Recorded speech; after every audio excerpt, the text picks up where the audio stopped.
Salam aleikum wa rahmatullahi wa barakatuh. Allahu Akbar. Poligamia. Passamos agora para a importante questão que é a poligamia. A poligamia é uma prática muito antiga, encontrada em muitas sociedades humanas. A Bíblia não condenou a poligamia. Pelo contrário, o Velho Testamento e os escritos rabínicos frequentemente atestam a legalidade da poligamia.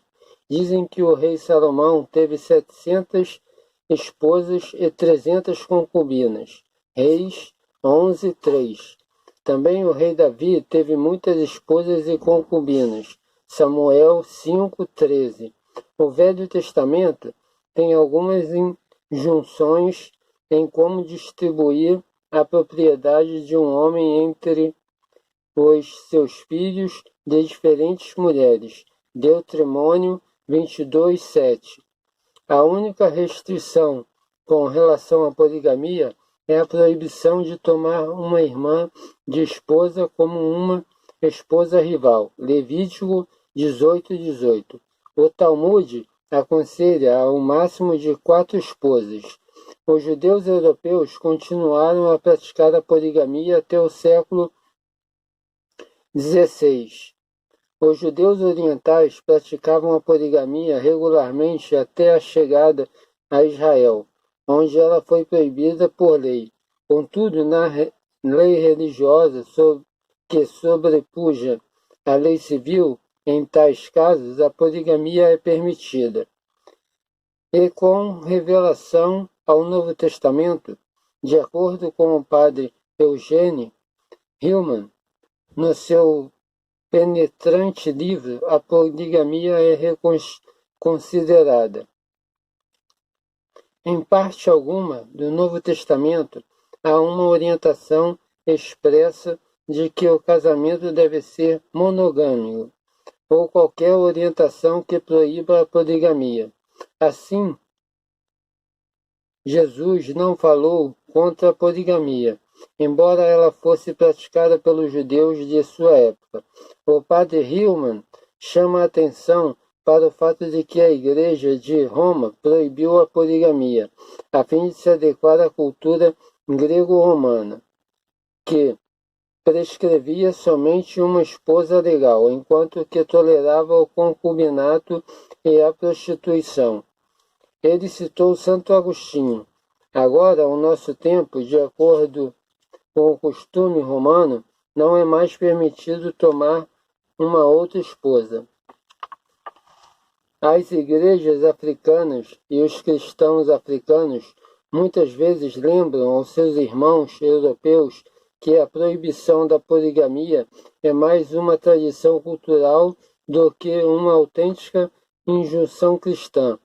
O Alcorão também permitiu a poligamia, mas não sem algumas restrições.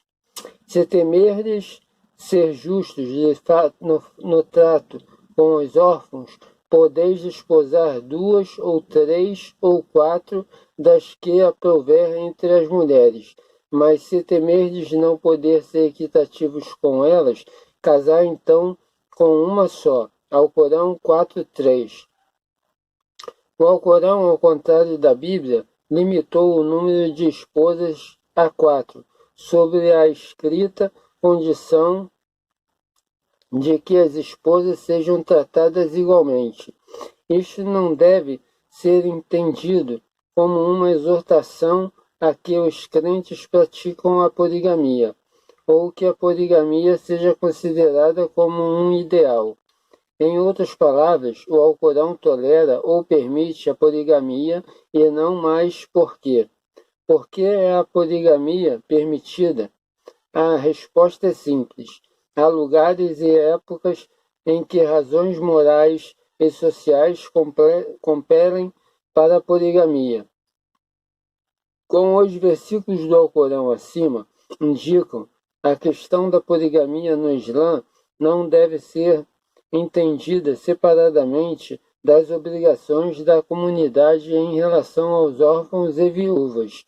O Islã, como uma religião universal, aplicável para todos os lugares e tempos, não poderia ignorar essas pressões. Em muitas sociedades humanas, as mulheres superam os homens em quantidade. Em um país como a Guiné, há 122 mulheres para cada 100 homens. Na Tanzânia, há 95,1 homens para 100 mulheres. O que uma sociedade deve fazer para resolver esse desequilíbrio? Existem várias soluções e algumas podem sugerir o celibato. Outras preferem o infanticídio feminino, que ainda acontece no mundo de hoje em alguns lugares. Outros ainda podem achar que a única saída é a sociedade tolerar todas as formas de permissividade sexual, prostituição, sexo fora do casamento, homossexualismo, etc. Para outras sociedades, como a maior parte da sociedade africana de hoje, a saída mais honrosa é permitir o casamento poligâmico, como uma instituição culturalmente aceite e socialmente respeitada. A questão, que é muitas vezes incompreendida no Oriente, é a de que muitas mulheres de outras culturas necessariamente não veem a poligamia como um sinal de degradação da mulher. Por exemplo, muitas jovens noivas africanas, sejam cristãs ou muçulmanas, preferiam casar-se com um homem casado, que tenha provado ser um marido respeitável. Muitas esposas africanas persuadem a seus maridos a tomar uma segunda esposa e assim eles não se sentem sozinhos. Uma pesquisa realizada na segunda maior cidade da Nigéria, com 600 mulheres com idade entre 15 e 59 anos, mostrou que 60% dessas mulheres não se importam que os seus maridos tivessem uma outra esposa.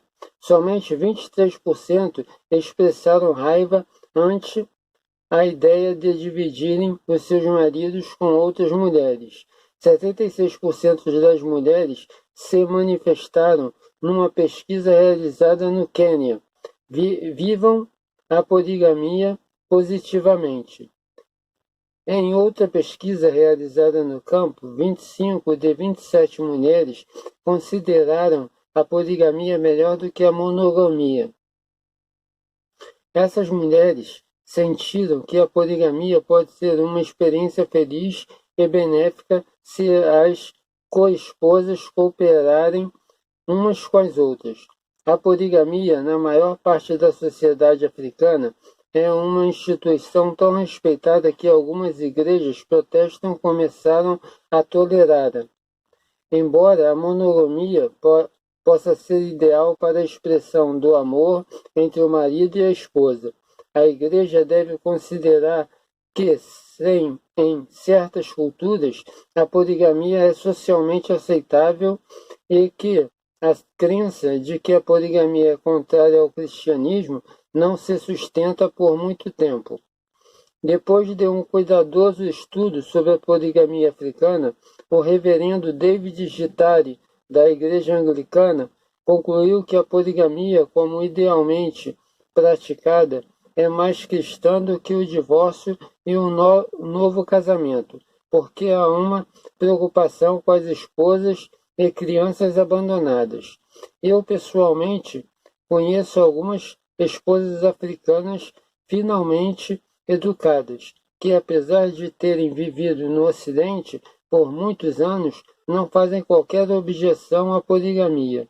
Uma delas, que mora nos Estados Unidos da América, solenemente estimula o seu marido a tomar uma segunda esposa para ajudá-la na criação das crianças.